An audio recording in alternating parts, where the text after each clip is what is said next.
ஒரு அமைதியான ஊர். அவர்களுக்கு ஒரு ஜென் துறவி வந்தார். ஆனால் அவர் வழக்கமான துறவிகளைப் போல இல்லை. அவரது தோளில் ஒரு பை இருந்தது. ஜென் துறவிகள் எதையும் சுமக்க மாட்டார்கள். ஆனால் இவர் மட்டும் அந்த பையுடன் நடக்கிறார். அவரை கண்ட மக்கள், குறிப்பாக அருகில் இருந்த மற்றொரு ஜென் குருவின் சீடர்கள், ஆச்சரியப்படவும் குழப்பப்படவும் ஆரம்பித்தார்கள். துறவி என்றால் எல்லாவற்றையும் துறந்தவர் என்று தானே சொல்வார்கள். அப்படி இருக்க இவர் ஏன் பை சுமக்கிறார் என்கிற சந்தேகம் அவர்கள் மனத்திலே வந்தது. அவர்கள் அந்த குழப்பத்தை தங்கள் குருவிடம் சொல்லினர். குரு மெதுவாகச் சிரித்தார். நான் அவரிடம் பேசிக்கிட்டே வருகிறேன் என்று சொன்னார். அவர் அந்நிய துறவியிடம் சென்று ஒரு கேள்வி கேட்டார். ஜென் என்றால் என்ன என்று உனக்கு தெரியுமா? அந்த துறவி ஒரு வார்த்தையும் சொல்லாமல் தன்னுடைய தோளில் இருந்த பையை மெதுவாக கீழே வைத்தார்.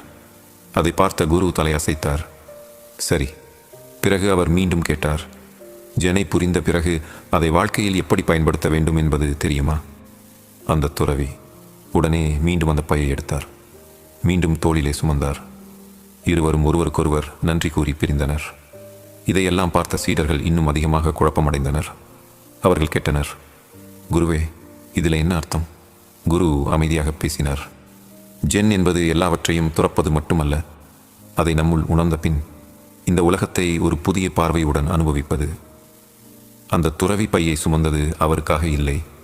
அந்த பையில் இருந்தது பிறருக்கான உணவு, குழந்தைகளுக்கான விளையாட்டுப் பொருட்கள், மலர்கள்.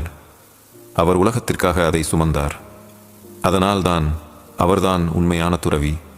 ஒரு மனிதன் மனதை காலியாக்கி கொண்ட பிறகே உலகிற்கு ஏதாவது கொடுக்க முடியும். இதுவே ஜென். இதுவே உண்மையான வாழ்க்கை.